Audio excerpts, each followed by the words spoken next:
Before Kurt Cobain, rock had become something else. Bigger, louder, more polished.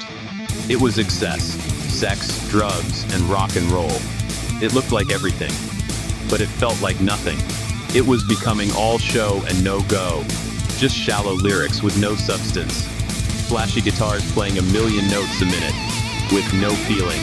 And even when the commercial power ballad hinted at some emotion, barely feeding those starving for something more, the record companies screamed for a million more. And like the rest of the scene, they became less and less authentic.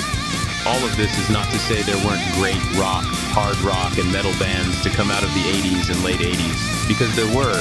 But for every great band, the record labels signed a ton of copycat bands to hedge their bets. It eventually came to a tipping point where the disingenuous outnumbered those who cared about their craft and the songs. And then enter Kurt Cobain. No image to sell, no illusion to maintain, an open book of imperfection, like all of us. Just distortion, emotion, and honesty. And suddenly, everything felt different. He brought hard music back down to earth and made it relatable again, gave it substance again, restored its healing properties, prioritized the song over technical brilliance and virtuosity. Where rock had been larger than life, Kurt made it painfully human, meeting people where they were, struggling, hurting, questioning self-worth, and fighting inner demons. And it didn't just change the sound, it changed what mattered. But growing up comes with a price, and that price doesn't disappear. And when that honesty connected, it spread fast. Out of Seattle's underground and out into the world, with Nirvana at the center of it, everything changed overnight. Rock didn't need to be larger than life anymore. It just needed to be real.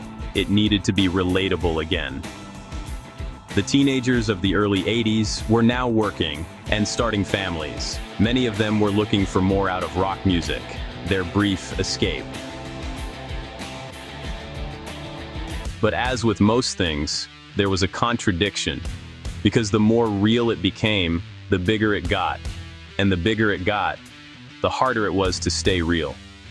What people wanted and what it required weren't always the same.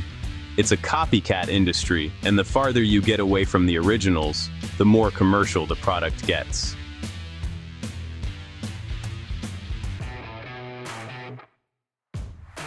After Kurt Cobain, rock didn't go back. It couldn't, because the standard had changed. The standard had spread, and people expected more. They didn't blindly idol worship anymore. The bar had been raised.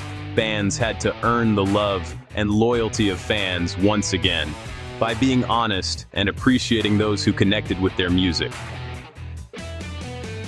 Kurt Cobain didn't just change rock music, he changed what it demanded. He stripped away the illusion and replaced it with something harder to carry: the truth, reality, and dealing with it. He not only inspired a movement, but also fellow musicians, songwriters, and even fans to raise the standard and demand more from our music and for our money. And in doing that, he forced rock to grow up.